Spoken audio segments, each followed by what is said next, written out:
اعوذ باللہ من الشیطان الرجیم بسم اللہ الرحمن الرحیم الحمد للہ والصلاۃ علی اہلھا۔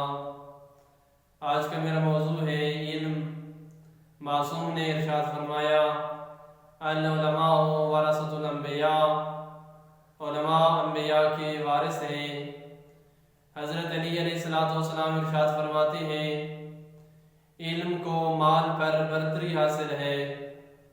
علم انبیاء کی میراث ہے، جبکہ مال جابروں اور فرعونوں کی میراث ہے۔ علم خرچ کرنے سے بڑھتا ہے، جبکہ مال خرچ کرنے سے کم ہو جاتا ہے۔ مال کی پاسداری اور حفاظت کی ضرورت ہوتی ہے، جبکہ علم مالک کی خود نگہبانی کرتا ہے۔ علم انسان کے ساتھ کفن میں بھی ہوگا، جبکہ مال اسی دنیا میں رہ جائے گا۔ لوگ علم کی وجہ سے علماء سے مسائل پوچھتے ہیں، جبکہ مال کے محتاج نہیں ہوتے۔